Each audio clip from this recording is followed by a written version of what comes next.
প্রিয় সপ্তম শ্রেণীর শিক্ষার্থীবৃন্দ, আশা করি আল্লাহ তাআলার অশেষ রহমতে সবাই ভালো আছেন এবং সুস্থ আছেন। আমরা আজকে আলোচনা করব অনুশীলনী 1.2 এর 2 নাম্বার লেকচার, কমেন্টলি অনুশীলনী 1-এর 7 নাম্বার লেকচার। তো অনুশীলনী 1.2 এর 10 নাম্বার ম্যাথটা নিয়ে আলোচনা করব। 10 নাম্বার ম্যাথ আমাদের বলতেছে যে একজন কৃষক বাগান করার জন্য 595টি চারা গাছ কিনে আনেন। প্রত্যেকটি চারা গাছের মূল্য 12 টাকা। চারা গাছ কিনতে তার কত টাকা খরচ হয়েছে, এটা ক নাম্বার কোশ্চেন। খ নাম্বার কোশ্চেন বলতেছে যে প্রত্যেক সারিতে সমান সংখ্যক গাছ লাগানোর পর কয়টি চারা গাছ অবশিষ্ট থাকবে। দেখেন কোশ্চেনটা আবারও দেখি আমরা, যে একজন কৃষক বাগান করার জন্য 595টি চারা গাছ কিনে আনেন। প্রত্যেকটি চারা গাছের মূল্য 12 টাকা। আমার ক নাম্বার কোশ্চেন বলতেছে যে চারা গাছ কিনতে তার কত টাকা খরচ হয়েছে।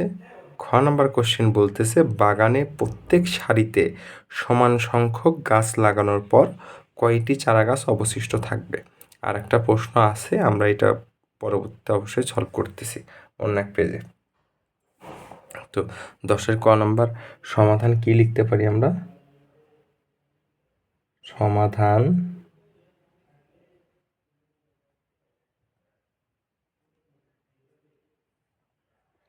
লেখেন, একটি চারা গাছের দাম কত টাকা? 12 টাকা। লিখি, একটি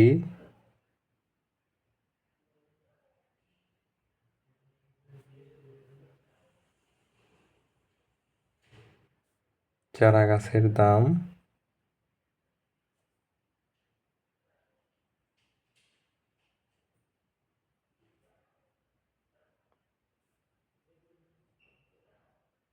12 টাকা। সুতরাং 595টি চারা গাছের দাম 12 গুণ 595 টাকা ইকুয়ালস টু আমরা কত পাবো? 7140 টাকা। ওকে, আপনি সুতরাং লিখে দিলেন যে চারা গাছ কিনতে তার চারা গাছ কিনতে তার 7140 টাকা খরচ হয়েছে। এটাই হচ্ছে আপনার অ্যান্সার। ওকে,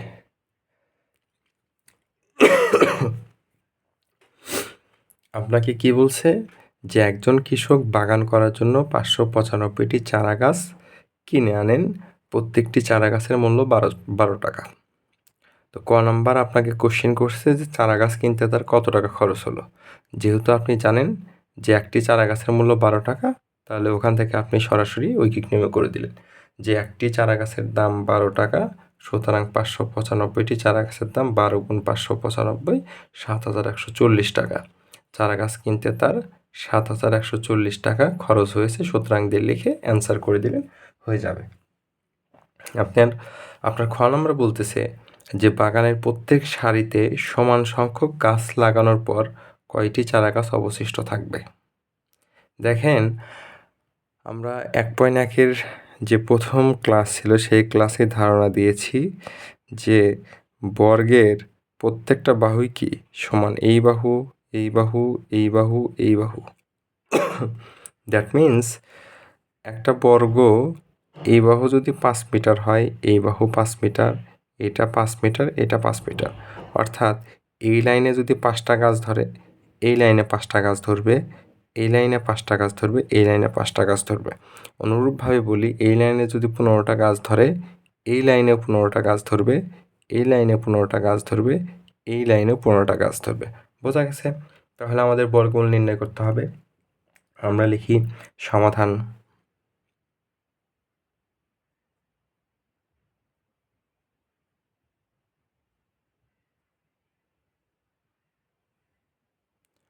সমাধান। আমাদের কি করতে হবে? চারাগাছ কতগুলা? 595টা। 595-এর বর্গমূল নির্ণয় করতে হবে। লিখে ফেলি 595-এর বর্গমূল।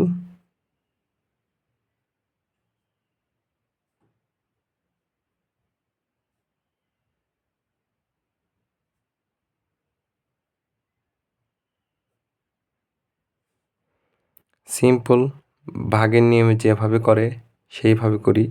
595 দিলাম।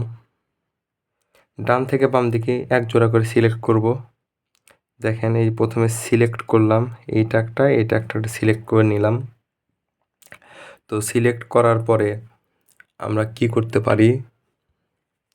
দেখেন প্রথম সংখ্যা আছে কত? 5। 2-এর বর্গ কত? 4। আমরা 2 নিলাম। 2 দ্বিগুণে 4, অবশিষ্ট থাকে 1। পরের জোড়া হচ্ছে 95। ওকে, 2-এর ডাবল কত? 4। এখন দেখেন যদি এখানে 4 বার দেন, 4 24 কত হয়? দ্যাট মিনস এখানে যদি 4 নিই, তার মানে হলো এখানে আসে একটু আমরা রাফ করি। রাফে গিয়ে দেখি 44 গুণ 4, 4 4 16 6, হাতে থাকে 1, 4 4 16 1 17, 176। 176 অবশিষ্ট হচ্ছে কত থাকলো? 19 থাকলো অবশিষ্ট। সুতরাং দিয়ে কী লিখবেন? সুতরাং দিয়ে লিখে দিবেন যে বাগানের প্রত্যেক সারিতে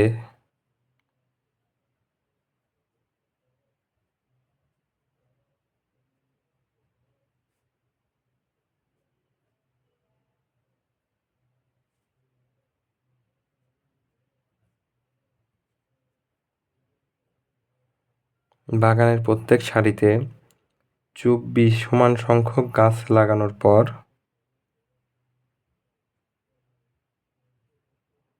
সমান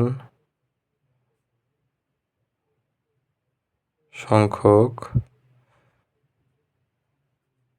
গাছ লাগানোর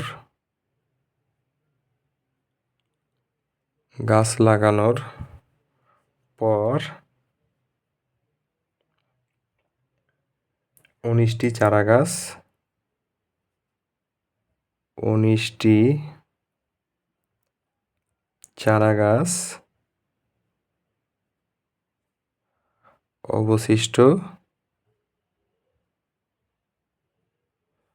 অবশিষ্ট থাকবে। এটাই হচ্ছে আপনার খ নাম্বার ম্যাথের কাঙ্ক্ষিত অ্যান্সার।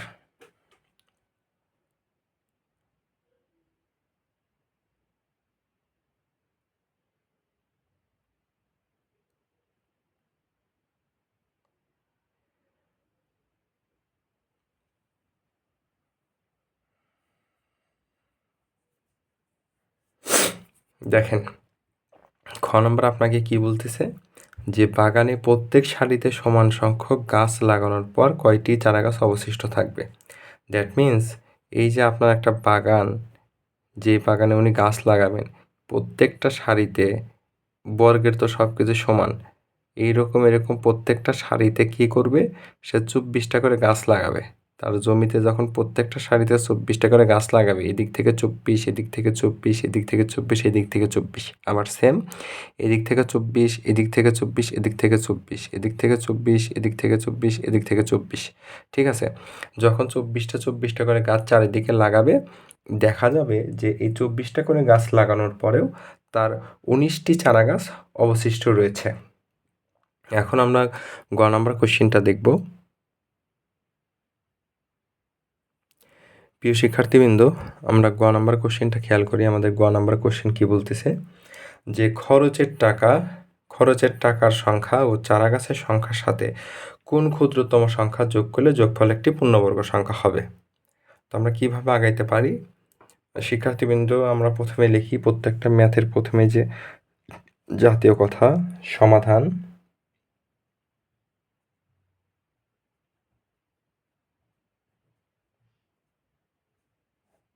লিখলাম। দেখেন আমরা ক নাম্বারে পাই মোট খরচ ৭,১৪০ টাকা। লিখে ফেলি ক হতে প্রাপ্ত মোট খরচ ৭,১৪০ টাকা। ক হতে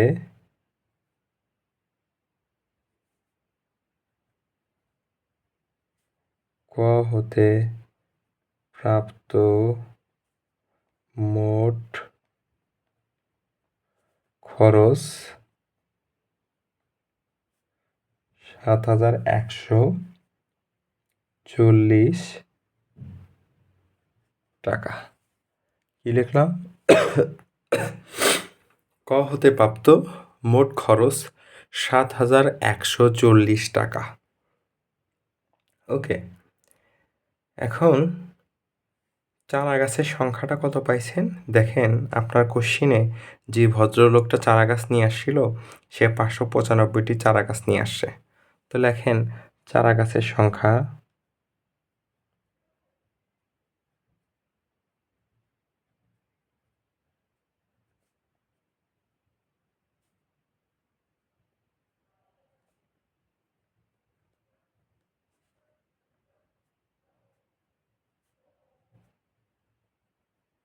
৫৯৫টি।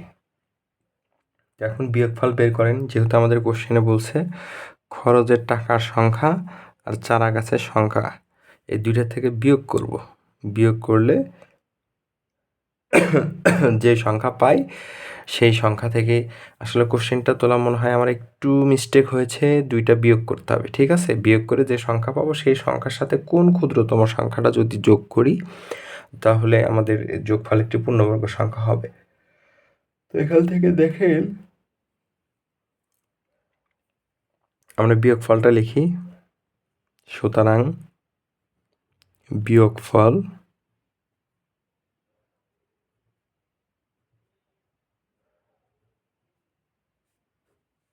ব্র্যাকেটে লিখি ৭,১৪০ বিয়োগ ৫৯৫ ইকুয়ালস টু কত হয়? ৬,৫৪৫। ৬,৫৪৫। এখন আমরা ৬,৫৪৫-এর বর্গমূল বের করি। এখন ৬,৫৪৫ এর বর্গমূল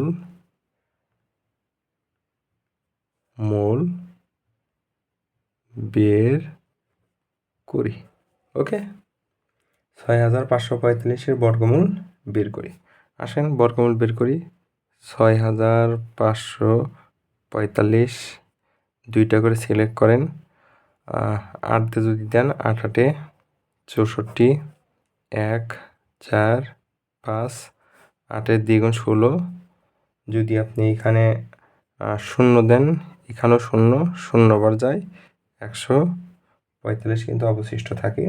আপনি লেখেন, বাংলা লেখা লেখেন, যেহেতু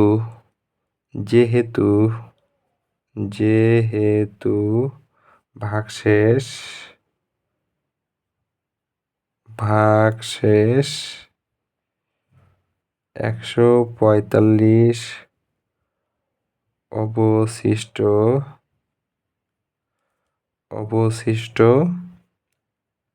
আছে। যেহেতু ভাগশেষ ১৪৫ অবশিষ্ট আছে, সুতরাং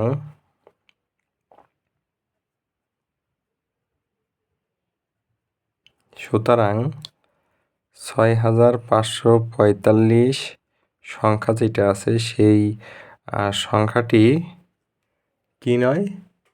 ৬,৫৪৫ সংখ্যাটি পূর্ণবর্গ সংখ্যা নয়। পূর্ণবর্গ সংখ্যা নয়। ওকে, যেহেতু পূর্ণবর্গ সংখ্যা নয় তাহলে ৬,৫৪৫-এর সাথে ৬,৫৪৫-এর সাথে এমন একটা ক্ষুদ্রতম সংখ্যা যোগ করতে হবে তবে পূর্ণবর্গ সংখ্যা হবে।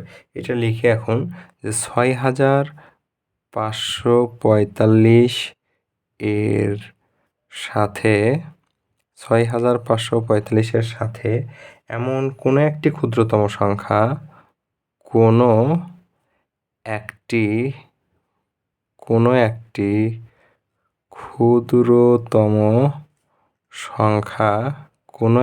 ক্ষুদ্রতম সংখ্যা কোনো একটি ক্ষুদ্রতম সংখ্যা যোগ করলে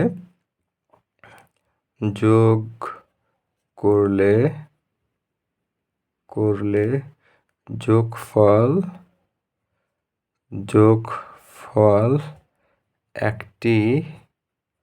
একটি পূর্ণবর্গ সংখ্যা হবে।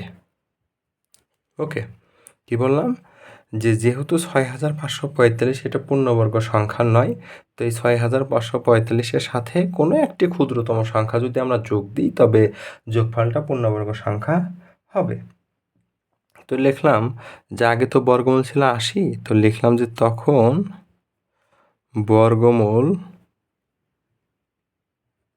বর্গমূল হবে 80 + 1 = 81। ঠিক আছে, তো এখন লেখেন 81-এর বর্গ = 81 × 81 পাই আমরা 6561। ওকে, তো সুতরাং নির্ণেয় ক্ষুদ্রতম সংখ্যা